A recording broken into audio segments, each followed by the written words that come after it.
What's up guys, and it's time for the best selling phone globally, aka iPhone 11, to take on what could be the best selling phone from Samsung, the Galaxy S20 Fe. The battle of $699 price. Of course, Apple is about to release the iPhone 12 very soon, so I'll do another video on that, but let's see how does the S20 Fe currently compares with the iPhone 11. The S20 Fe is a colorful, happy plastic boy. iPhone 11 is happy, colorful as well, but with a premium glass and aluminum combo. And honestly, iPhone just feels premium in hand. Both devices are IP68 water and dust resistant. Both sports wireless charging, but S20 Fe can actually do reverse wireless charging. The S20 Fe also comes with a 25-watt fast charger out of the box that promises 50% battery in just 30 minutes. The iPhone 11 on the other hand only rocks a 5-watt charger out of the box, so you have to buy the fast 18-watt charger separately from Apple or a third-party brand, which you would do with the iPhone 12 as well. Now display wise, this is where it's not even funny. The S20 Fe just crushes the iPhone 11 with its AMOLED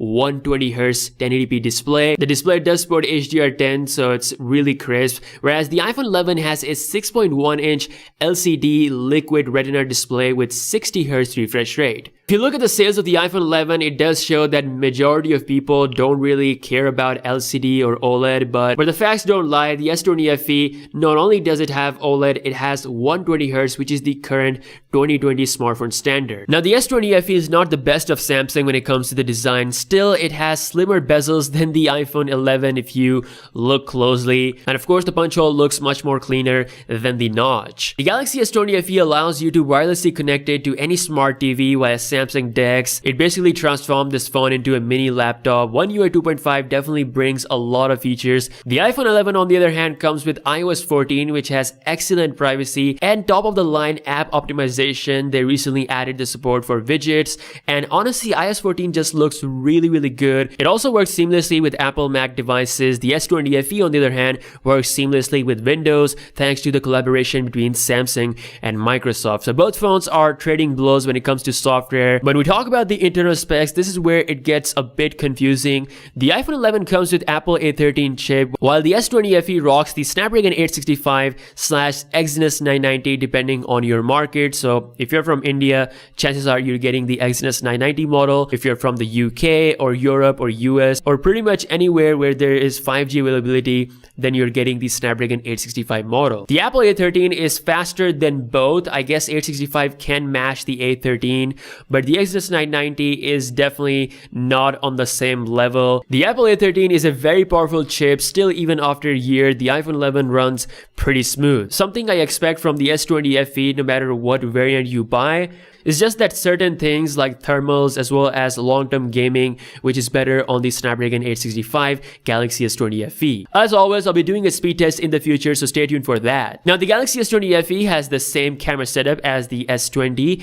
The iPhone 11 has the same camera setup as the iPhone 11 Pro series, but Samsung gives you the extra zoom on the S20 Fe 8-megapixel telephoto that gives you 3x lossless zoom and then up to 30x digital zoom. This gives you more versatility when it comes to your overall camera experience. Both phones can shoot 4K 60fps video from both front and back cameras. The iPhone can further take that to the next level with 1080p 120Hz videos. The iPhone 11 series is famous for its amazing video capabilities. The camera has proved to be a worthy competitor to the latest devices despite being a year old. It does have an edge over the Galaxy phones when you look at the skin tones, and also it produces brighter video in the low light situation, but Samsung has great performance with the zoom and detail, especially with the ultra wide angle lens. The night mode is very much working on all lenses on Samsung, whereas iPhone 11 only provides you night mode with the main camera sensor. Now the iPhone 11 is not the best from Apple as of now. It's gonna get replaced by the iPhone 12 really soon.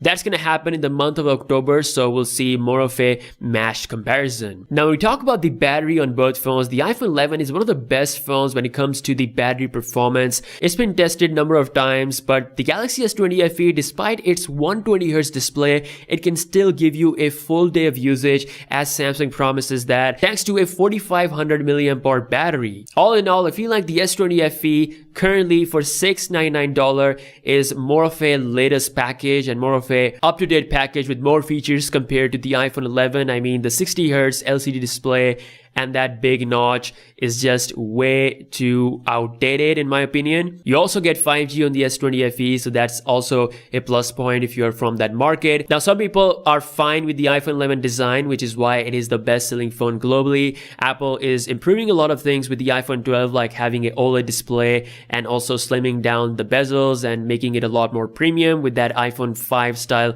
boxy design. We'll see when that comes out, but right now S20 Fe is sweeping the house in my opinion. But let me know what you think in the comment section below, and I'll see you guys in the next one. Peace out.